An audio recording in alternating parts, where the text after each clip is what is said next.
What was Eric Bischoff like at the time? Eric was always good.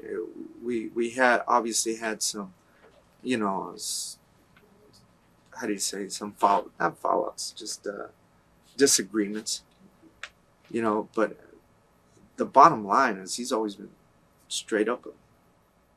Even when things were bad, he was straight up. And when I told him I wanted my release, and he threw coffee at my feet and stuff, I don't think it was really throwing at it. He was hot and he hit it, and got on me. But what did you do when that happened? No, I was like, oh, okay, he's mad. Right. Yeah, I thought he was coming at me. I was getting ready to fight. But I can now. Back then I couldn't see it, but now I can see his point, because he probably felt I was being ungrateful and all that. Well, I wasn't ungrateful. I would just have desire. Right. And I wanted to do more. And I was being held down. And where were you going to go if you left? Back to Japan? I was going to call Vince, or I was going to go back to Japan. You ended up staying, I believe. You worked. Well, he didn't let me out. He wasn't good at it. All right. That's one thing I liked about him. A lot of people say he was out of control. No. Well, yeah, I'll tell you what, man. He always treated me right and with respect. He really did. Besides that time, he always did. Yelled at me a couple times, but hey, man, we're human. We're emotions that get the best of us. It shows his passion for his work. It was Fall Brawl '97. You got to work with Chris Jericho, and you won the Cruiserweight title. Right. How was that match? Good. It was a good match. I remember with Chris. I just remember we went out there and built it up. We didn't try and high spot it to death. Right. Went and wrestled it, and then we went and did our thing. But I like working with Chris. I always have. Did the term Cruiserweight ever bother you? No, it never has. Never has. Thoughts of Ultimo Dragon and working with him? Ultimate Dragon is a very talented wrestler. I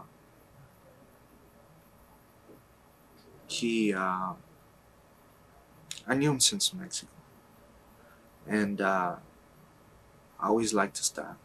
I always liked his style. I always liked his mask and his gimmick. Really, that was awesome. I've always liked that.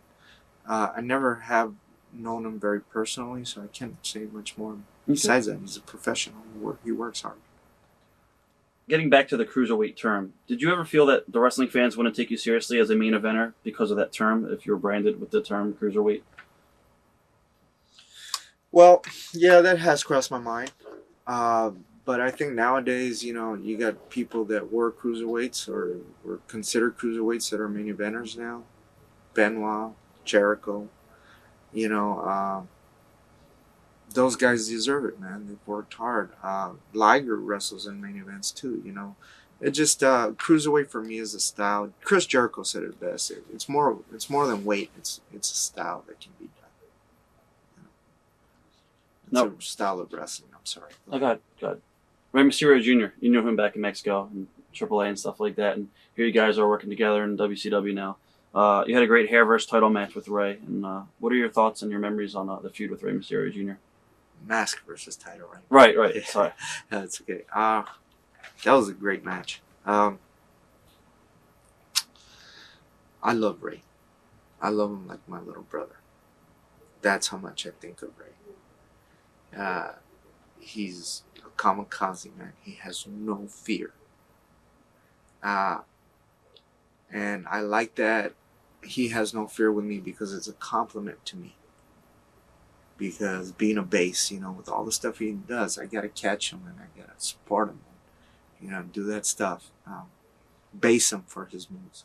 And for him to have that type of confidence with me, it's a compliment to me.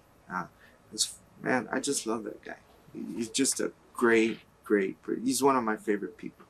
How did you see him evolve as far as his style from Mexico into psychology? Psychology? Yeah. He learned psychology. That's how I see him evolve. Okay. He got mature with this psychology. He's not all about spots now. He can wrestle.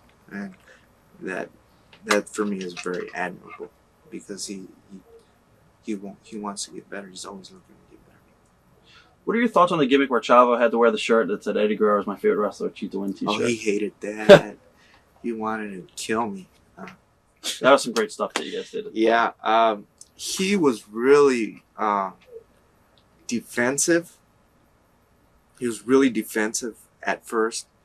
I mean, he was literally kicking around chairs and cussing me out. And I said, Chavo, this is good. You know, at the end, you're going to come out smelling like roses. I said, it's going to be very humiliating, but at the end, I'm going to be the one humiliated. He couldn't understand it. He was very young and naive, and show you how much he developed. We all are when we start. You know, we're trying to get over it. We want to be a part of the team, you know. If not the part of the team, we want to be the captain of the team, you know. That's how ambitious Chavo is, you know, and that's great, and that's what he wanted, you know. But what really got me going was when we did the hair versus hair match, and he said, I want to shave my head, and this was like a month or 2 months before his wedding. I said, are you sure it might not grow back fully? He goes, no, man, this is business. He goes, ever since this happened, he realized a lot of stuff. And he's the one that came up to me with that idea and presented it to the office. And they liked it. And that showed me the change in Chavo and how much he matured. I mean, same thing like with Rey. Just, you see these guys just coming and maturing and changing their mentality and their attitude about the business. Makes you feel good. How was Konnan treated in the WCW locker room? Because I know he had power in Mexico. I mean, was he humbled in WCW? He was humbled. You know, Carlos is a survivor, man. I'm sorry, I call him Carlos because I know him as Carlos. He's a survivor. That's one thing I hand it to him, man.